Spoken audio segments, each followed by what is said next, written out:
Fala pessoal, seja muito bem-vindo ao nosso SaraCast, nosso encontro semanal aqui na BMC News, sempre com grandes nomes do mercado financeiro que estão revolucionando e transformando nesse mercado financeiro, mercado de capitais. Hoje eu estou aqui com o André Fernandes, que é sócio e head de renda variável da Sete Capital. André, muito bem-vindo, obrigado pela presença. Obrigado aí pelo convite. Vamos falar um pouquinho de mercado. Boa. O André, acho que primeiro a gente...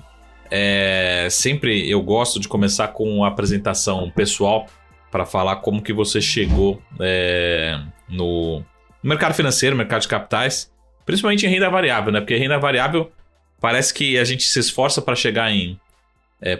estamos nos esforçando para chegar a 5 milhões de pessoas e aí os últimos indicadores mostram que parece que bateu um pico, né? Assim, parece que tem gente indo embora, né? Mas antes de polemizar aqui, como que você chegou até o mercado financeiro, sobretudo o mercado de renda variável? Perfeito.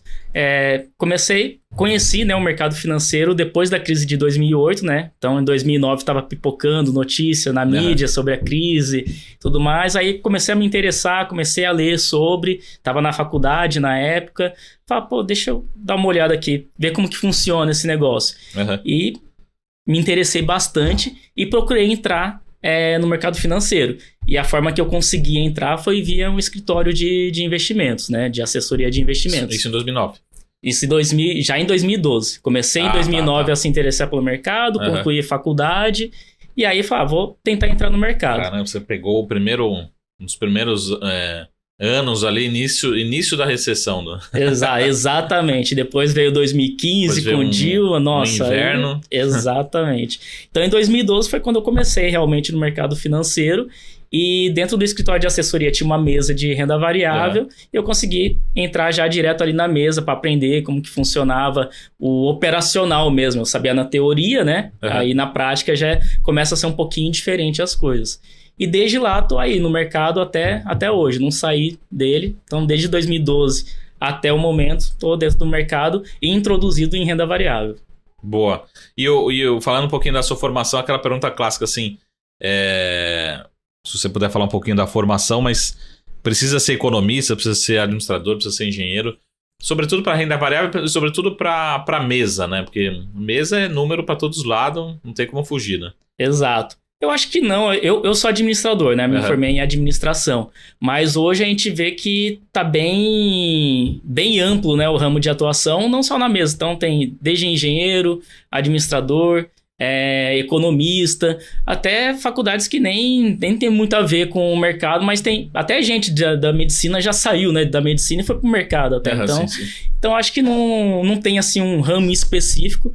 É lógico que você tem um pensamento mais lógico, mais com ideia de processos, para a mesa é bem melhor, mas quem tem um bom comercial também consegue se introduzir fazendo mais relacionamento com clientes e tudo mais. Boa. Hoje, especificamente, você não atende assim, você não tem uma carteira de clientes, é isso? Isso, exatamente. Eu toco a mesa mesmo. De todos os clientes. Isso, de renda variável. E comigo tem mais 2 pessoas ali que trabalham para estar atuando em contato com o cliente, né, no caso. Sim. Então, ele que faz o relacionamento, eu monto as estratégias do que a mesa vai trabalhar no mês, carteiras e tudo mais, e essa pessoa tem um atendimento comercial com os clientes. Boa. E assim, como é que funciona assim, o dia a dia de quem está na mesa de renda variável, para a galera entender, até para diferenciar um pouco do que é um analista, do que é um gestor, do que é um trader, enfim, como é que é o seu dia a dia de execução, né, vamos dizer assim? Vamos lá, começo bem cedo o dia, então 6 da manhã já estou lendo o jornal, então aí desde jornal, relatórios que saem do mercado, relatório das casas que a gente assina, para se informar do que pode estar acontecendo ao longo do dia. Aí a partir da hora que o mercado abre, aí já é uma atuação mais com os clientes mesmo, olhar a carteira do cliente, o que precisa ser feito, o que tem cliente que tem posição que a gente já está saindo, então a gente tem que sair e trocar por outra. Então é mais o operacional do dia a dia em relação à carteira dos clientes.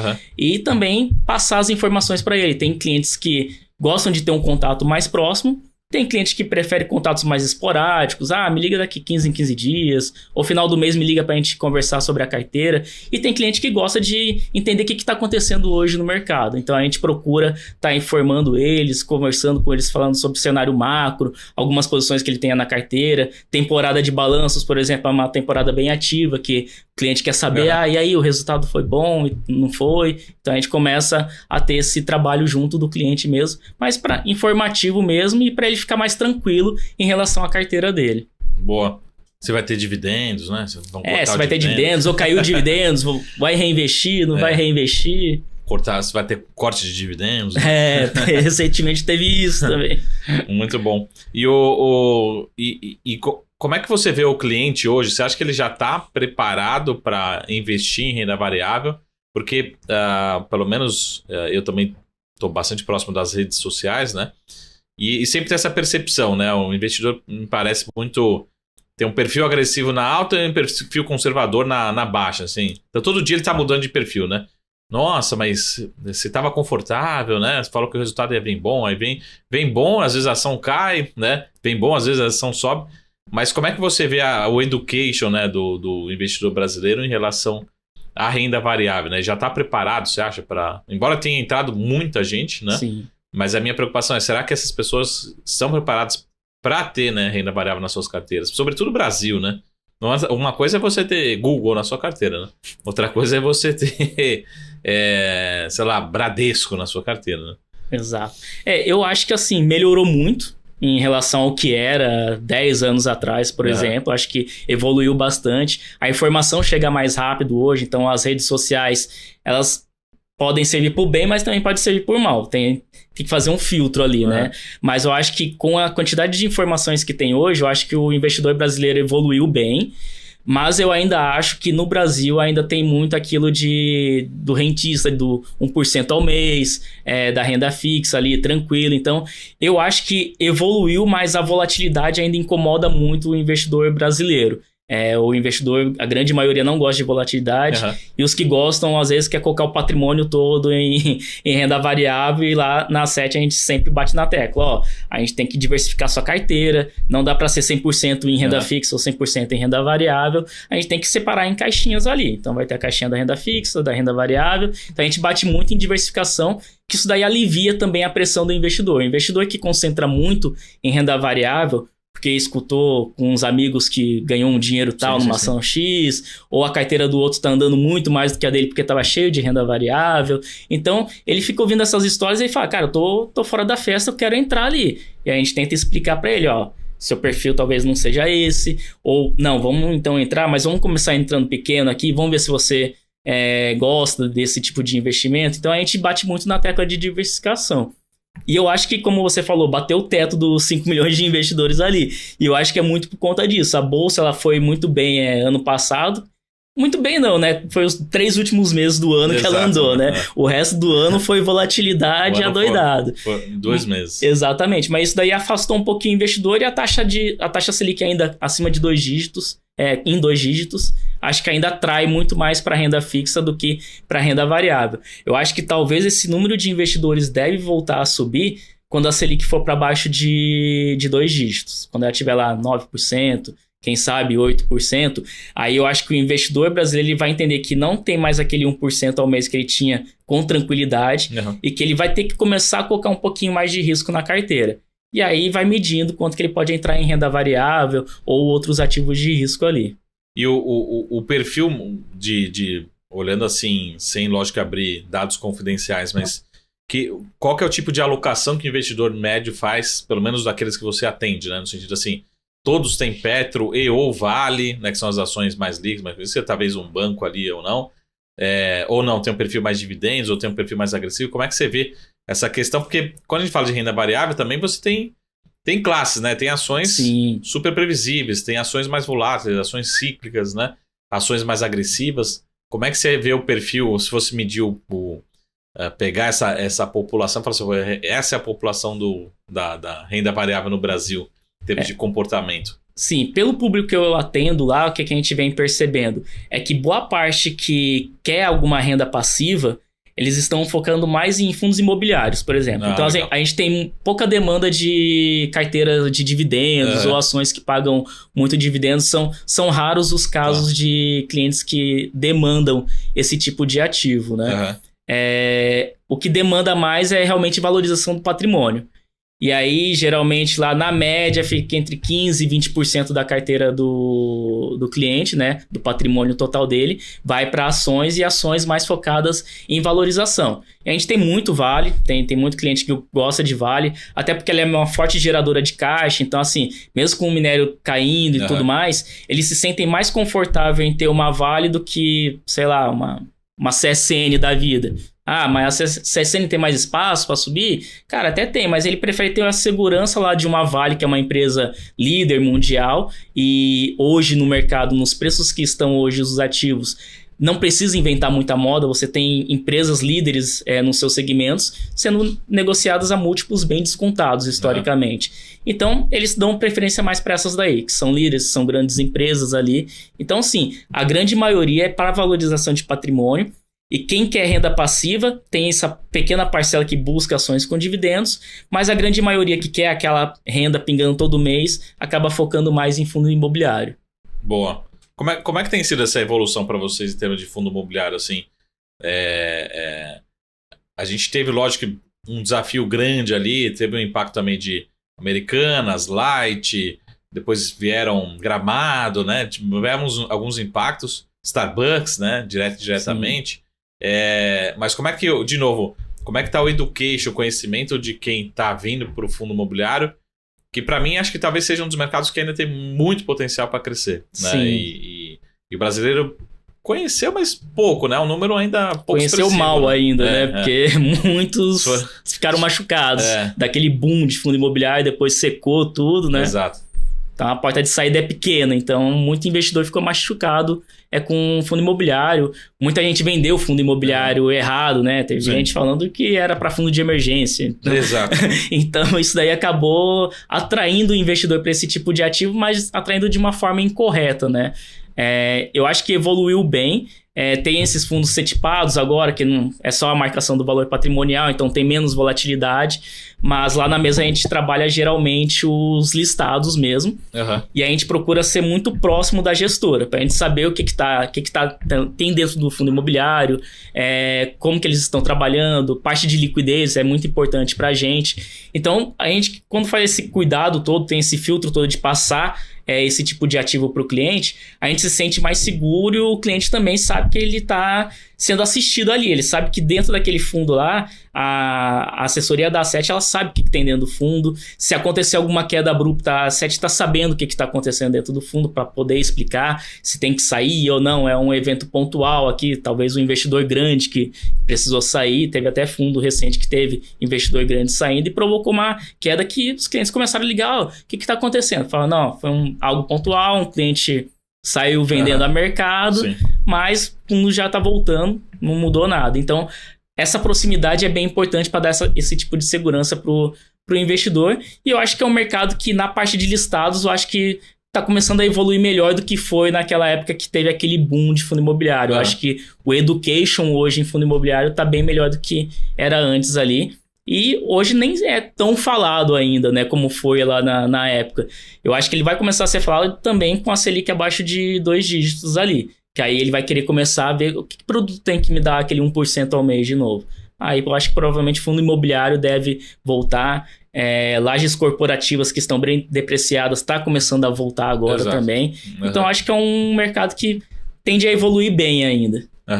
Mas o investidor, você acha que ele vem buscando, como você falou, é difícil porque até eu concordo com você que acho que muitos venderam de forma errada, tentaram classificar ele como se fosse uma renda fixa ali que não era, né? Exato. Mas se a gente fosse classificar entre fundos que vão te trazer uma renda, fundos que vão trazer um potencial ganho de capital, como é que tem sido a demanda? Assim? Você acha que começa agora o investidor a procurar mais ganho de capital também em fundos imobiliários, né? Procurar ativos mais descontados? Inclusive teve acho que na semana passada a gente estava gravando esse vídeo daqui, que disparou em bolsa com o anúncio de uma transação, né, de um ativo. Sim, eu acho que do shoppings, né? Eu acho que o XP Malls comprou o shopping eu acho que é Siner, né? A empresa. Esse também, isso foi de uma empresa em bolsa, né? Isso. Mas eu tô falando de um fundo também disparou nessa medida de transação, ou seja, mostrando que os ativos, né, que estão lá estão descontados, né? Sim. Listados em bolsa. Mas como é que você vê a questão da busca por ganho de capital, mas também fundos imobiliários, né? A gente tem até um mix na carteira de tanto valorização patrimonial, com fundos que pagam baixos dividendos, por assim dizer, na média dos fundos imobiliários. Fundo que paga 0,70, 0,60 e o cliente e pouco. aceita isso? Ele aceita se você explicar o porquê que tá aquele fundo dentro da carteira. Então, por exemplo, a gente tem um de laje corporativa que a gente acha que tá bem descontado. E ele tá lá na carteira da A7 de fundo imobiliário, representando 10... Na carteira tem 10 ativos, representa 10% da carteira. Mas a composição da carteira em si tá dando ali em média 0,90, 0,95 de yield pro cliente. Então, assim, mesmo um ativo que paga um yield baixo, ele entende que aquele ativo tá para valorização patrimonial. Não estamos focados mais no yield. Mas a grande maioria dos clientes, quando eles buscam o fundo imobiliário, eles buscam mais o yield, a renda passiva mesmo, do que a valorização patrimonial. E o cliente que prefere valorização patrimonial, aí ele já prefere estar migrando para ações mesmo. Eu tenho uma preocupação, porque até assim, acho que e aí eu queria que você confrontasse mesmo. Mas o investidor, acho que de fundo imobiliário, ele coloca muito peso no yield, né? E aí ele fala assim, tá, yield alto, fundo bom, yield baixo, fundo ruim, enfim. Só que assim, a gente tem Fiagro, a gente tem fundo de participações. Que muito fundo de papel, né? E acaba virando tudo fundo imobiliário, né? De alguma forma, enfim, por conta de legislação, enfim, mais classificação. E aí, acho que no ano passado, tinha um fundo da BRZ, inclusive, fundo espetacular, mas era um fundo de participações, né? Mas por conta do yield ali dele e tal, um movimento específico, ele estava sendo assim, você colocasse a taxa interna de retorno, você está sendo tradada, eu vou chutar o número aqui, né? Mas inflação, IPCA mais 15, sabe? Então, um negócio horroroso. Então, você fala, realmente, como é que tá? Justamente essa é a minha percepção, né? Como é que você concorda ou não com essa percepção da pessoa física, que acho que dá muito peso pro yield, né? Na hora de escolher um fundo imobiliário, né? Sim, a grande maioria, quando vem sem nenhum tipo de assessoria, ou tipo, eu vi que tem fundo imobiliário pagando 1,5 de yield no mês, 1,30 no mês. E a gente explica, esse fundo aqui é um fundo de papel, não é um fundo que tem ativos reais ali dentro, é um fundo que, se der o calote, esse yield aí vai virar pó, você não vai receber mais esse yield. Mas assim, realmente, a grande maioria das pessoas físicas, quando chega para fundo imobiliário, perguntar qual que tá pagando um dividendo bom. Isso. E aí a gente entra com o education falando, cara, esse daqui paga um dividendo alto, só que o risco dele, que você não tá enxergando aqui, é muito maior do que esses outros fundos que a gente pode estar te oferecendo aqui. Então, assim, eu acho que sim, a pessoa física tem essa ideia errada de entrar só pelo yield, assim mesmo como ações também. Mas me falaram que, sei lá, Taesa paga 14% ao ano. Aí eu falo, cara, mas isso daqui é dividendo passado, a gente não sabe qual que vai ser o dividendo futuro dela. Então, a gente também fala nesse education com ações. Fala, você tá olhando o dividendo dos últimos 12 meses. Pode ter um evento não recorrente ali, pode ter algum ativo que ele vendeu e distribuiu o lucro. Então, a gente tem que olhar sempre para frente. Então, a gente faz esse education, principalmente na parte de fundo imobiliário, para não entrar em furadas em alguns fundos aí de papel, principalmente, e explicar para ele por que a carteira dele talvez não vai dar mais de 1% ao mês, mas com um risco bem menor do que ele correria do que ficar recebendo 1,20, 1,30, 1,40 de yield no mês. Sim. Então, a gente entra com esse education, tanto em fundo imobiliário, quanto em ações também, quando ele tem uma demanda por dividendos, mais via ações. Boa. O André, fazer uma última pergunta aqui sobre mercado. Depois a gente faz um rápido intervalo, a gente fala um pouquinho mais sobre perspectivas, né?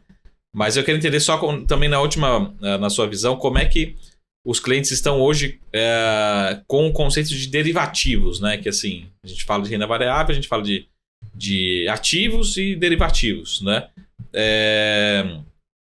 E aí eu acho que assim, começa a entrar operações estruturadas. Até eu falei pro pessoal, esse resultado da Petrobras é um bom momento para você operar, né?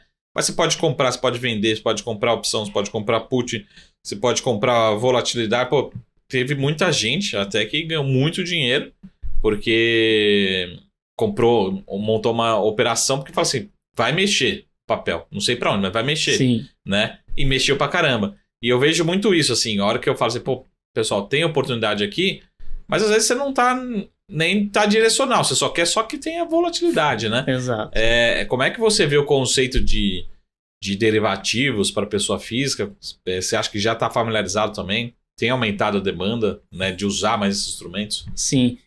Pelo menos da minha parte lá da A7, a grande demanda geralmente é por operações de proteção. Então, geralmente é o cliente que já tem um ativo, que já andou, mas ele não quer sair do ativo. Fala, cara, tem algum tipo de operação que se houver uma queda, eu estou protegido? Então, a grande demanda é sempre por operações de proteção, né? Tá. Já a pessoa física operando sozinha no home broker, derivativos, eu pelo menos vi que caiu bastante. Operações em opções listadas, principalmente, por parte da pessoa física. Eu lembro que quando eu comecei no mercado, pessoa física e opções era todo dia operando, toda vez piscava lá a ordem no meu histórico de ordens lá dos clientes, cliente operando opções, fazendo day trade em opções, e eu vi que caiu muito isso. Não vejo mais tanto cliente operando opções listadas principalmente para especulação. Alguns ainda fazem venda coberta, que gosta de fazer financiamento, mas muito poucos.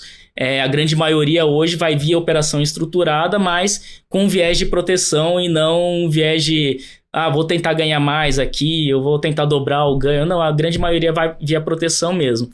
E o que eu vi aumentando mais o número foi realmente os mini contratos, que foi absurdo o aumento, né, de pessoa física atuando em mini contratos, e com a RLP, que agora é corretagem zerada, então explodiu o número de pessoa física em mini contratos. Mas eu acredito que a grande maioria não sabe o que tá fazendo. Então, assim, caiu a parte de opções, eles buscaram um pouquinho mais da assessoria para entender esse mundo de opções e entenderam que serve mais para proteção do que realmente para especular. E quem quer especular acabou migrando para mini contratos. Então eu vi um aumento bastante de mini índice, principalmente. Mini dólar teve uma época que estava maior, mas hoje eu acho que caiu um pouco. O grande foco está em mini índice ali. Então, tanto é que se pegar o histórico da B3 ali de quantos contratos são negociados no dia, beleza, tem uns HFT e tudo mais, mas pela pessoa física foi um número absurdo.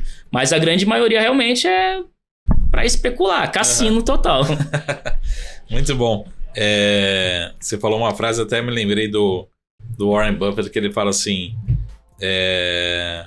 pior coisa para você fazer é você não saber o que você está fazendo, né? Exatamente. Mais ou menos essa frase. E aí parece que ainda tem bastante gente nessa especulação. André, vamos fazer um rápido intervalo. Estamos aqui com o André Fernandes, sócio e head de renda variável da A7 Capital. Rapidinho e já a gente volta com o nosso SaraCast. Até mais, tchau!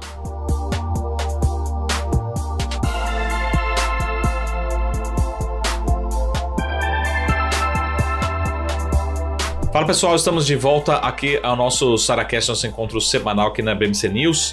Lembre sempre também de conferir na sua plataforma de podcast preferida, procure lá por SaraCast, e sempre também se tiver nomes, né, ou temas para trazer aqui, estamos sempre à disposição, sempre ligado, né, diretamente ao mercado financeiro, mercado de capitais, hoje com o André Fernandes, que é sócio e head de renda variável da A7 Capital.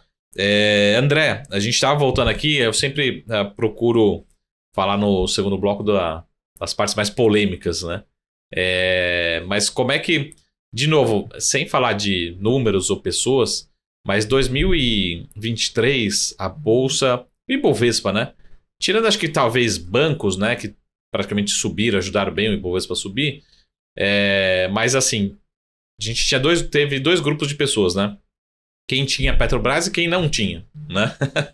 Então, como é que você viu e agora como é que você vê para 2024? Porque a gente acabou de sair a notícia da companhia reter esses dividendos, né, extraordinários, e grande parte da queda, né, exagerada na sexta-feira, que a gente está gravando aqui, deve-se a essa notícia. E fica aquela sensação, né? Então, primeiro fazer uma retrospectiva e depois falar uma perspectiva, assim, como é que está a sensação sua ou dos clientes em relação à Petrobras especificamente, né? De novo, aqui não é um call, uma recomendação, é realmente uma percepção, né? Sim. O que a gente viu principalmente ali pré-eleição, né, foi muito o receio de que quem vai assumir o poder e quem, dependendo de assumir o poder, sair de estatal ou manter estatal. Petrobras vinha pagando dividendos assim absurdos, eu acho que chegou a bater 30% de yield, né, se eu não me engano. Depende do preço. Exatamente, com os dividendos extraordinários. Só que quando chegou as eleições, a grande maioria ficou com medo. Então, boa parte zerou as estatais antes, e poucos voltaram para uma Petrobras, por exemplo. Geralmente, quem manteve Petrobras é quem tem ação há muitos anos e não vende papel e deixou lá.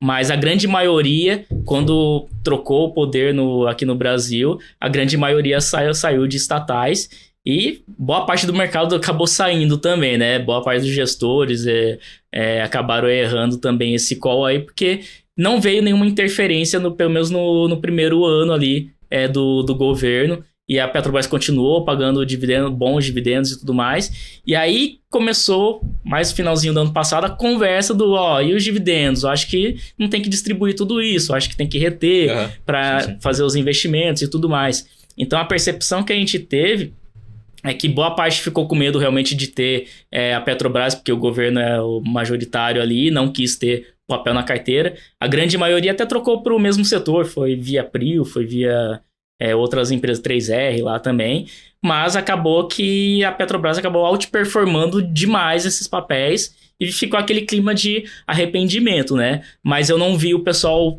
tentando correr atrás e comprar a Petrobras para isso. E agora que saiu essa notícia dos dividendos extraordinários que não vai ser pagos mais, né? E pior, né, veio a notícia de que a ordem veio diretamente do presidente Lula para o Prats não distribuir esses dividendos. Então isso daí acabou pesando bem nos papéis. Então quem tem os papéis ou vai sair, até agora a gente não viu o pessoal saindo, né, acho que viu caindo 10%, vai querer esperar voltar um pouquinho. Mas a gente viu, por exemplo, quem ficou de fora, falou, agora, tá vendo? Falei que ia ter, só que já andou um monte, né? Então acho que da parte de estatais, boa parte dos clientes não gostam mesmo. Preferem ter outros ativos mais voltados da iniciativa privada ali, ou até ativos que estavam para ser privatizados. Então, ano passado a gente teve muita demanda, por exemplo, por Copel, que ia ser privatizada. Tinha gente com Sanepar pensando que ia ser também, mas acabou não sendo mais. Acabaram saindo também dela. Sabesp, a gente tinha bastante gente com Sabesp também. Então, eles estavam focando mais nessas empresas que eram estatais e estavam para ser privatizadas do que se expor em alguma estatal e manter na carteira. Então, a gente vê que ainda assim, no clima brasileiro, do investidor brasileiro, ele ainda tem aversão a estatais. E principalmente por um governo mais voltado a... Não ao populismo, mas mais voltado para o social ali, eles ficam com medo de novas intervenções, como já foi no passado, né? Então, deram preferência para não se expor tanto em Petrobras, perderam o bonde, né? Mas preferiram ficar de fora mesmo. Mas você não acha que o investidor ele pode simplesmente falar assim, eu vou desistir de Petrobras e vou acabar desistindo, na verdade, do mercado de capitais, né? Porque Petrobras é um peso grande, e como você falou, leva essa percepção de risco. Você não tem esse receio, até fazendo um paralelo aqui. A gente está gravando aqui no começo de março, né? Podemos dizer assim. Sim. E a gente não teve nenhum IPO aqui no Brasil esse ano, né? Não tivemos nenhum em 2023, nenhum em 2022, mas tudo bem, era uma promessa ter vários IPOs, né? E quando vem esse advento da Petrobras, provavelmente dificulta de ter novos IPOs, né? Enfim, como é que você vê esse assunto contaminando talvez o ânimo do investidor nacional, né? Ou se não, o inverso pode ser verdadeiro. Não, ele vende a Petrobras e vai comprar Exxon, vai comprar BP, entendeu? Vai comprar Shell lá fora. Sim, eu acho que a percepção dele, às vezes, ele pode não estar em Petrobras, mas ele viu que tem outras ações que andaram bem. Então, por exemplo, vamos pegar das grandes empresas. Bancos andaram absurdo, tirando o Bradesco ali, mas Itaú, que é a grande preferência, e até mesmo o Banco do Brasil, que é uma estatal e tem bastante gente com posição em Banco do Brasil. Andaram muito bem, assim. Então, aproveitando esse ciclo de queda da Selic que está se iniciando e acaba beneficiando os bancos, porque vai reduzir o custo do passivo, apesar do spread bancário cair, mas vai ter mais demanda por crédito também, porque vai ter taxas mais atrativas. Então, grandes bancos andaram também. Então, essa foi uma empresa que era uma empresa estatal que realmente está ali sofrendo intervenção do governo, mas tem outras empresas na bolsa boas também, Suzano também, um grande exemplo ali de empresa grande que acabou andando bem também. Então o investidor, ele sabe que tem alternativas ali. Essa empresa pode estar, mas não é a bolsa 100% dessa empresa. Ela pode ter um peso no Ibovespa, mas é excelente, porque sua carteira, se tiver em boas empresas que estão andando também, você vai bater de longe o Ibovespa ali. Então, talvez falta para o investidor não ter tanta referência do Ibovespa em si e mais focado na composição da carteira dele com empresas boas ali que geram algum valor para ele. E você vê uma demanda por algum setor específico no sentido de que sempre tem aquela máxima, né? Pô, a Selic tá caindo, todo mundo sabe, vai continuar caindo. Sim. Até um certo limite. Mas aqueles setores que são beneficiados ou que estão atrasados ou que tem esse bond proxy, né? Utilities, consumo. Como é que tá o investidor olhando para esses setores, né? Então, sentiram um pouco de commodities, um pouco de banco. Teoricamente entre sendo bem radical que o restante do Ibovespa, né? Sim, sim. Apesar das quedas da Vale, a Vale chegou a bater quase 80, né? Ano passado ali, no finalzinho. Mas, apesar dela ter caído tudo, isso daí voltado para 65, a gente ainda vê demanda de alguns investidores por commodities. E Vale é uma das preferidas ali, até por conta da forte geração de caixa dela, dos proventos que ela distribui também. A gente vê muita demanda por Vale, por exemplo. De setores, muita demanda por banco. Então, o investidor brasileiro, ele tem aquela cabeça, banco não perde dinheiro. Então, tem uma grande demanda por bancos. Geralmente, a gente sempre dá as preferências. Fala, cara, Itaú e Banco do Brasil aqui as top picks. Sim. Que é os bancos que estão tendo a maior rentabilidade do patrimônio ali.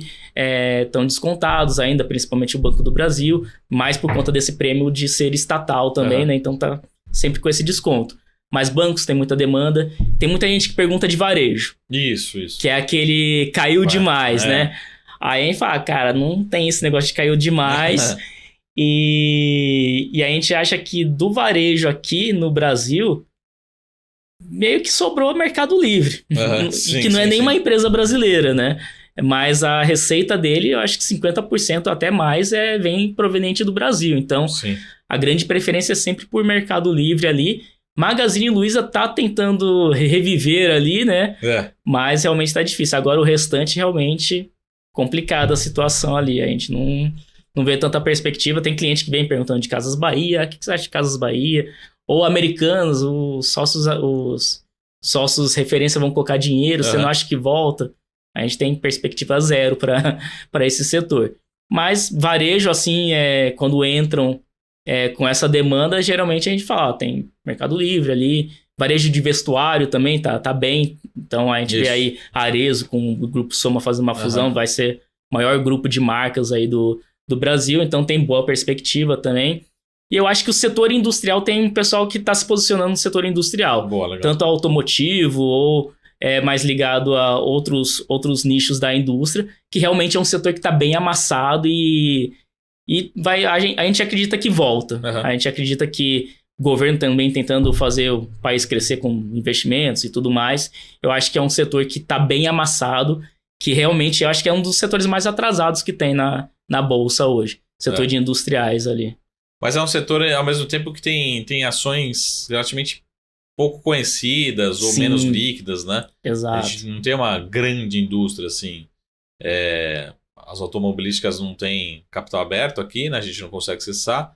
A gente vai para fornecedores, né? De autopeças ou segmentos industriais específicos, assim. Tem alguma empresa ou setor mais ligado à indústria ou mais ligado à automobilística, enfim? O pessoal gosta bastante de Randon. Randon, que é aquele pool de empresas lá dentro, né? Então tem a Frasler, que é uma grande empresa lá dentro deles. Yoship Maxion é uma que o pessoal tem também. É uma boa pagadora de dividendos. Paga até acima da média do Ibovespa, né? Que aí vai ficar em 6, 7% projetado para os próximos 12 meses. Metal Leve, tem gente que gosta bastante de Metal Leve lá. Então, legal. Metal Leve é uma também que o pessoal gosta bastante. Tinha gente com Marco Polo, acabaram saindo com essa alta toda que teve. Saíram até bem antes até de Marco Polo. Mas são esse tipo de empresa. E eu acho que Maxion, querendo ou não, o maior fabricante de rodas do mundo, né? Então também é uma empresa líder do setor dela, atuando praticamente em todos os continentes, que tá ali, descontadíssimo ali. e não tá andando ainda por conta da queda do setor automobilístico lá fora, aqui dentro também. Mas é um setor que, com essa queda da Selic, eu acho que volta também. Então, são empresas que realmente são pouco conhecidas. Você fala Iochpe Max. O que é Iochpe Max? Fala, é um fabricante de rodas. Provavelmente tem uma roda no carro e não sabe. Exatamente. Então, são esse tipo de empresa aí que o pessoal tem maior demanda. VEG tem ainda os apaixonados por VEG ainda, né? Mas a gente acha meio caro, né? Tá negociando, acho que 3 ou 4 vezes o múltiplo médio do setor. Então, é uma empresa que quem tinha ou saiu ou tá mantendo ali sem aumentar ou até reduziu posição. Mas é esse tipo de empresa de indústria aí que a gente mais conhece ali, né? Construção civil, tem um pessoal pegando construção civil, principalmente ligado ao Minha Casa Minha Vida, né? Então, mas estão pegando empresas menos alavancadas e que tem caixa ali, pelo menos, né? Porque, por exemplo, a MRV é uma boa empresa do setor do Minha Casa Minha Vida, mas está em dificuldades ali de lidar com a dívida, geração de caixa vem caindo também. Mas aí o pessoal gosta também de construção civil. Aí tem preferência por empresas grandes, né? Então, Exetec, Cirela, algumas fora do setor do pool de mais conhecida, Moura do Bo também. Então, e é um setor que eu acho que realmente também com a Selic caindo é outro setor que deve se beneficiar. Boa. Deixa eu só para fazer a provocação final aqui. Como é que vocês, enfim, têm percebido a visão do cliente em relação aos bancões, né? Acho que a gente tem cada um com a sua característica, né? Mas assim, parece que sempre tem um público que bate o pé com o Bradesco, né? Não, o Bradesco é um bom banco, mas era um bom banco há 5 anos atrás. Mas tava barato. Ficou mais barato. Quando eu digo ficou mais barato, assim, não quer dizer que a ação não subiu. Sim. Mas no relativo, né? Então tem muita gente que não quer ver. E para mim, os próximos 5 anos vão ser iguais ou parecidos do que os últimos 5, né? E tem muita gente que defende. Como é que você vê o investidor fazendo um pouquinho de bairrismo, né? Sim. Nesses bancos. Tem gente que fala assim, pô, como você falou, não comprou Banco Brasil. Não comprou, perdeu 70% o ano passado. Prefiro ficar no Bradesco, tá bom. Deixou 50% na mesa. Exato, né? Exatamente. Como é que você vê a percepção do cliente em relação a bancões, que é um setor sempre assim, resiliente, né? Difícil passar por os bancões tem um estresse tão grande, só um caso americano, um caso atípico. Mas mesmo assim não é ele vai ser um trimestre ali que vai ser impactado, né? Mas como é que você vê a percepção do cliente em relação aos bancões, né? Sim, a grande maioria gosta de bancos. A gente sempre passa ali o Itaú ou o Banco do Brasil, né? Que são os mais rentáveis. Mas tem cliente que vem perguntar, pô, mas e o Bradesco que não andou nada? O Itaú já andou pra caramba. Você não acha que ele já tá caro? Não, você acha que vale entrar no Bradesco? A gente explica, olha a diferença aqui, o Bradesco explodiu a inadimplência por conta de 2020, que soltou crédito, a rodo ali tá com dificuldade de recuperar esse crédito. Teve o caso da Americanas ali, que era um dos maiores credores e acabou também tomando pau nesse quesito.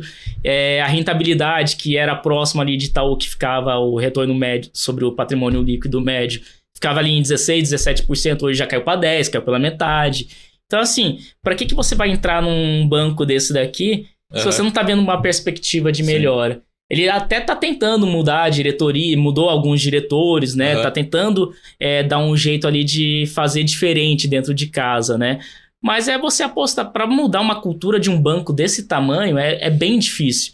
Então, assim, Banco Bradesco talvez vai quebrar? Não, é bem difícil, assim, mas assim, eu acho que com tanta opção boa que você tem já entregando valor pro acionista hoje, eu acho que não tem por que você entrar num banco agora para esperar pelo menos 5, 6, 7 anos para ver se ele consegue mudar toda a cultura lá de dentro, mudar todo o processo. É um negócio que vai demorar pra caramba. Isso. Então, acho que apesar de ter essa demanda aí por achar que Bradesco já tá muito barato, a gente também tem que ver se ele vai conseguir implementar essas mudanças que ele tá querendo. Mas você acha que o investidor ainda faz muito esse tipo de análise assim superficial? Papel não andou e tá barato, é isso? Faz. Tem muita gente que faz isso. Subiu demais, tem que cair. Tá caro. Tá caro, tem que cair, cara. Não vai cair por causa disso. Mas esse daqui caiu demais. Por que a gente não compra esse em vez de comprar esse que já andou? Por conta disso.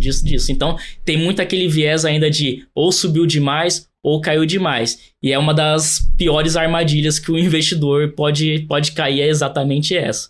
Então, se você não olha não só os múltiplos, mas como que a empresa está atuando no setor, como que ela está se comportando, se ela está conseguindo implementar e enraizar a cultura dela ali, está entregando resultados com essa cultura, tem que olhar tudo isso. Tem a análise quantitativa, mas tem a qualitativa também que você precisa olhar.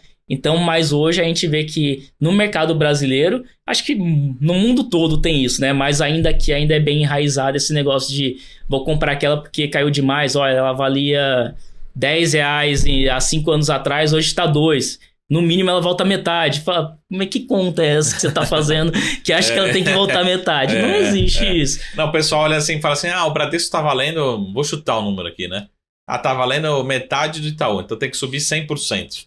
Quem falou, né? Exatamente. E é muito dessa ideia aí que ainda existe dentro do investidor brasileiro. Mandou, que a gente tenta manter esse education, de explicar, não vai ser isso por causa disso.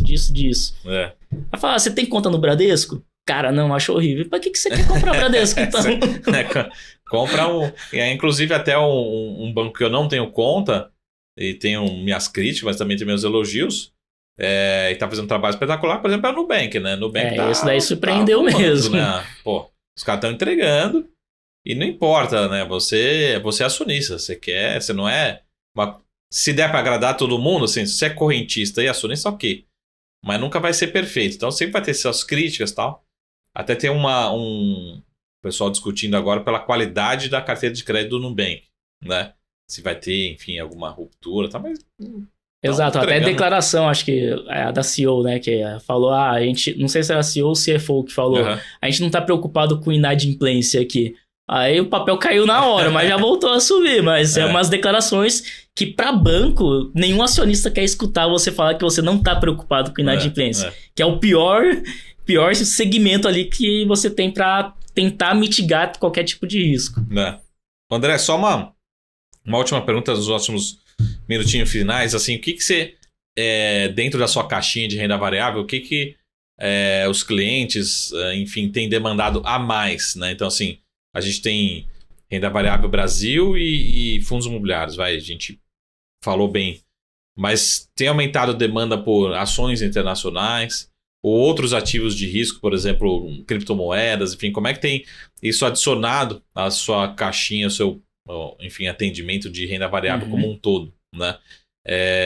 Como é que tem sido o brasileiro, né, em relação a conhecer outras alternativas, conhecer outras alocações? Então a gente tem que evoluir, né? E hoje a gente tem plataforma, tem ferramenta, fica tudo muito mais fácil para acessar, né?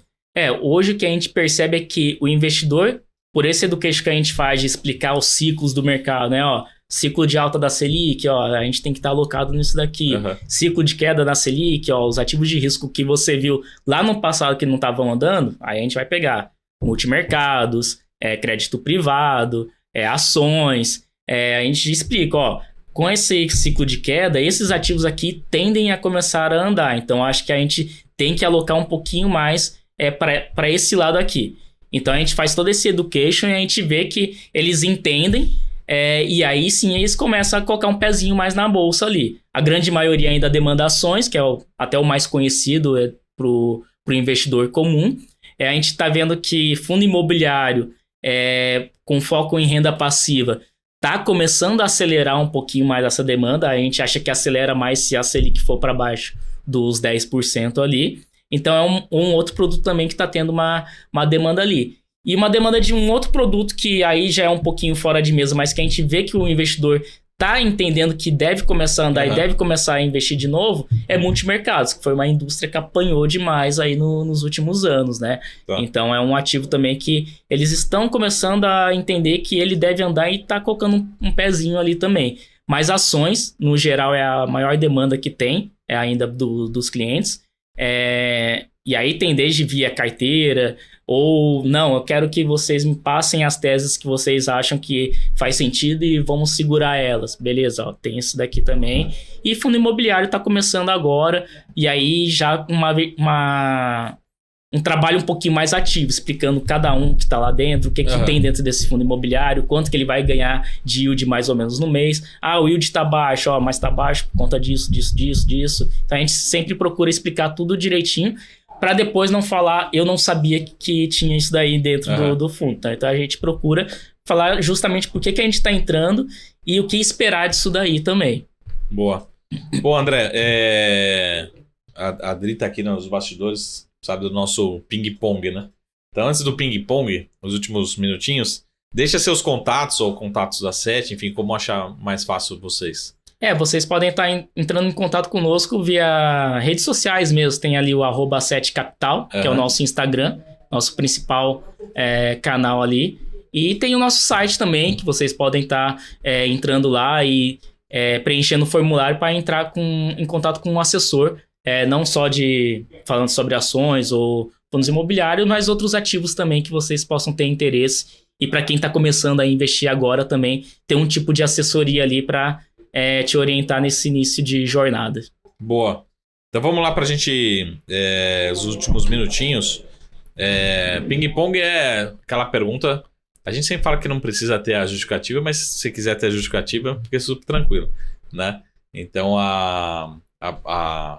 só um exemplo simples, né? Você é de São Paulo, né? Sim. Você é corintiano? Corintiano. Então, começa assim, Corinthians, por exemplo, Corinthians ou São Paulo? Né? Sim. É esse tipo de pergunta.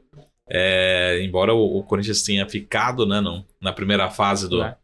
Tá igual a Bolsa em 2015. Não passou, o São Paulo passou no segundo tempo ali, nos 45, mas foi.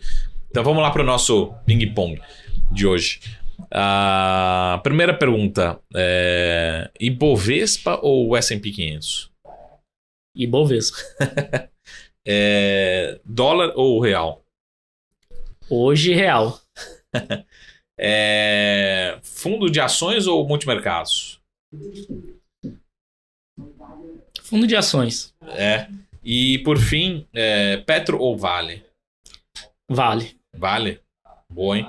Se bem que a última informação que a gente teve é que tem uma boa má notícia, né? Primeiro que o presidente ele fica até o final dezembro. Do ano. Segundo, a má notícia que ele fica até dezembro. Essa é a mesma notícia, né? Exato, a mesma notícia. Eu tenho o minério ainda, dando um banho de sangue hoje. Vai ficar essa ansiedade até o final do ano, né? Muito bom, André. Deixa o seu recado final para todo mundo que está nos acompanhando, no sentido de alocação, né, em renda variável. A gente acha que o investidor de ações como um todo é ansioso, né? Mas acho que o brasileiro é mais ainda, né? Que a gente vê algumas oscilações mais fortes. Mas a gente tem um começo de ano aí bastante desafiador, né? Como é que você deixa o recado para o ano para quem está investindo em ações, começando, aumentando, ou está com alguma posição em ações nesse nosso SaraCast aqui especial?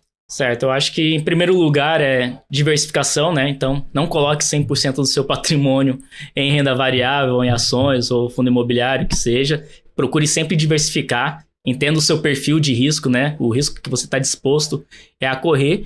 E mais importante do que isso, quando você for alocar, procure entender onde que você está sendo alocado.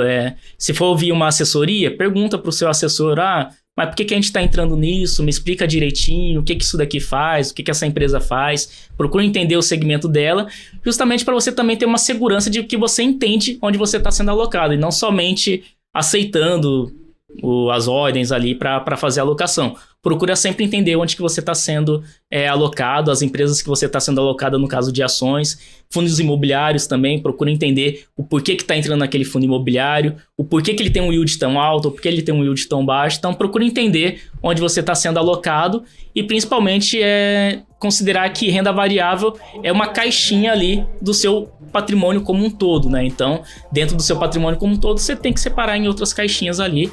Esse é o trabalho que nós da assessoria fazemos lá na A7 e eu acho que é o que todo investidor deve buscar. Muito bom.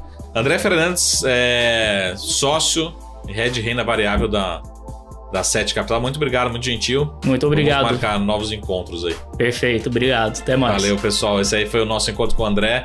Lembre de seguir as redes sociais. Lembre sempre também de ter um profissional, né, de investimentos ao seu lado, né, um analista, um assessor, um consultor de investimentos, um gestor, sempre para te ajudar nessa alocação para trazer melhores retornos. E a gente se vê por aqui na semana que vem. Até mais. Tchau!